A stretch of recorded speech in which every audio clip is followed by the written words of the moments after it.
Hey there. I'm really excited to be here. I'm in LA right now. I just checked into my room and I'm ready to do a conference tomorrow. We're going to be talking about increasing your fees and increasing and improving your billing department. I'm really excited about this topic.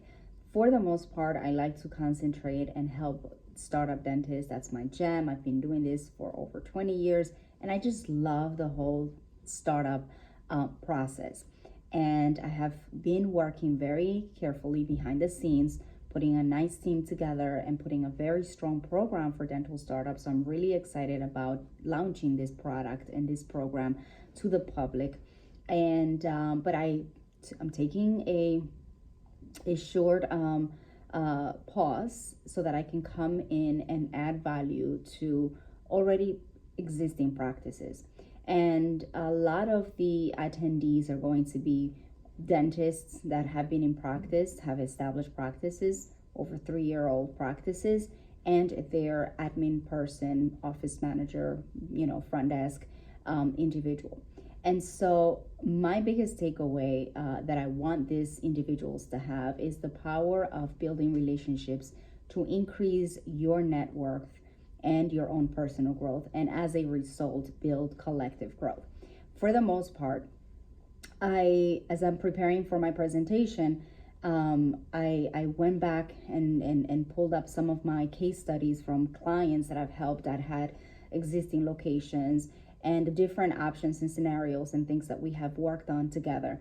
And I pulled up, I want to say, about 3 or 4 cases that had all been existing dental offices, dentists that were first-time owners, hired an amazing person, but they had a lot of self-limiting beliefs about their own ability to do things. They didn't really take the time to build a relationship with their agents for the insurance companies. They simply reach out to the companies when they decided to start their own businesses and said, hey, patients have insurance in my area. These are the insurances that I'm familiar with. Let me call them, request information, complete the paperwork, and off they went.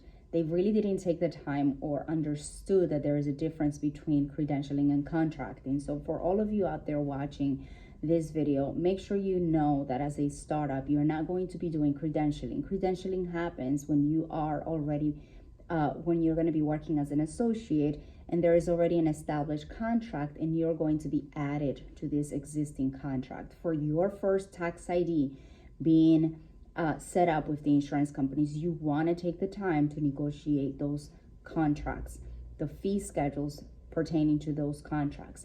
Once you agree to the fees, once you understand the different options for you to participate with the insurances that are relevant in your area based on market research and such, then you're going to do the credentialing. So that's kind of like the very first thing that I'm going to basically teach these individuals how to go back, how to reassess the insurances that they've been working on. I pull up again, as I said, some of my case studies of a dentist who signed up with all of the insurances, and insurances are very interconnected nowadays, and you have to be careful with a new model that they're all incorporating that is called share cost savings. So that is a new model that most insurance companies are doing it, where they find a loophole, and if you are under multiple contracts, they may pay your claims following the lowest of all the contracts where there is interconnected plans. And so this is one of the things that we're going to be teaching. But another big piece that I want to teach them is, how did I become a person that has been sought out to for helping negotiate insurance reimbursements? So I have a couple of projects that are very exclusively cases where I'm dealing directly with the director of an insurance company, or I'm making the connection between my client and the head or the director of a particular insurance, and they're having constant meetings in order to create a custom fee schedule. And those are things that are not just your standard third-party agreements between,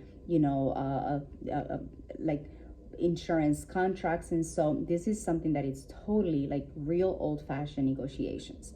I've done projects for, dental institutions, large DSOs, but at the end of the day, I'm nothing more or nothing less than a girl who was a people person.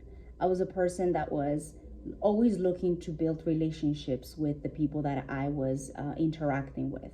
And so I had the blessing of working for an individual that had a vision and wanted to grow, but gave me the opportunity to be myself and independently have a sense of ownership within the business.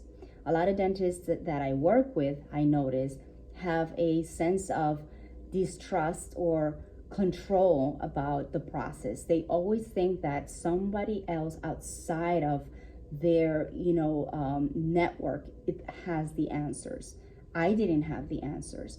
I simply understood that if I was going to be working with Aetna, I needed to have a good relationship with my Aetna rep.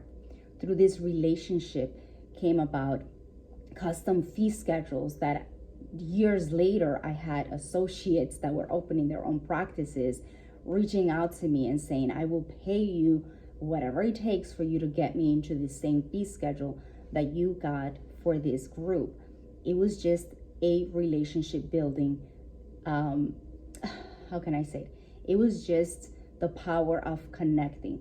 I understood, or I simply wanted to make connections with people and be intentional about it. And whenever an opportunity will arise, that was someone that really wanted to take care of me.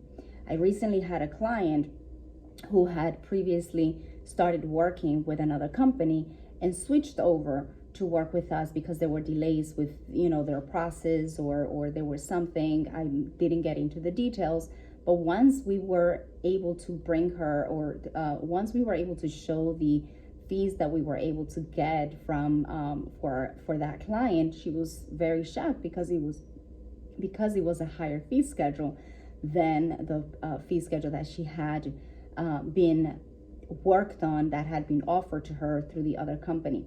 Just the power of connecting.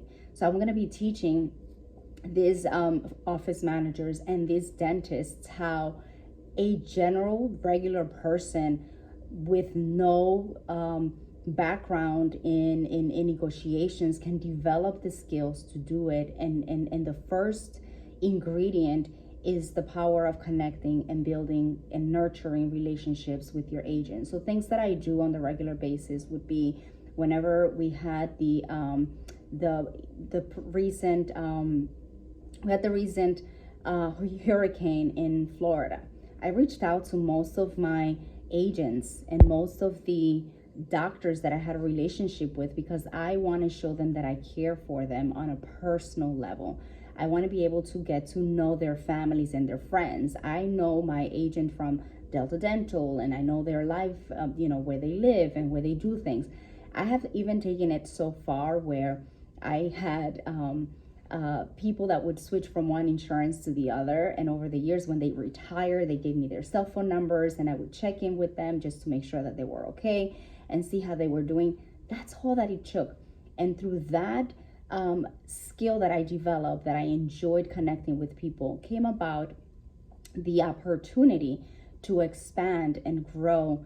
My former employer was able to take advantage of this, relationship skills that I had developed and implemented by working and having a relationship with our insurance agents, because they're regular people just like us. They want to help you if you are looking out for them as well.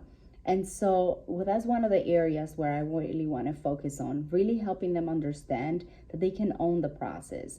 And you're going to say that you don't have the time. You're going to say that you don't have the skills. I'm going to show them how this girl from the Dominican Republic, with no formal college background, with a very poor upbringing and mindset and all these limitations, was able to get to the 11th floor of NYU and have a total negotiation conversation with the heads of the business department for one of the major dental schools in the country. Your front desk has the same abilities. You as a dentist, you have so many skills and so many things. Don't think that outside of you have the answers. Start by making a list of the top insurance companies. Make sure that before the end of the year, you reach out to your insurance agents and you make a connection. You start building a relationship with them. Make sure that, the holidays are about to come out. make an attempt and reach out to these individuals, and don't do it just as a transaction. Do it more in the form of, hey, I want to get to know you. I know that you are the insurance agent for my area. How is everything with you? How's your family? Is there anything that I can do for you? If there's any questions about credentialing or something, I would be happy to answer any of those questions. I'm your point of contact here in the office. So these are little minor things that go a long way in building relationships that will last, and you will earn people's trust and respect. And whenever there are opportunities, you are going to be able to take advantage of that. On another video, I'm going to show you another trick that I will be teaching these students or these offices about renegotiating their fees and increasing their fees by 20-30% before the end of 2022, before the end of the year, so that you can also learn and apply these in your offices as well. Until next time.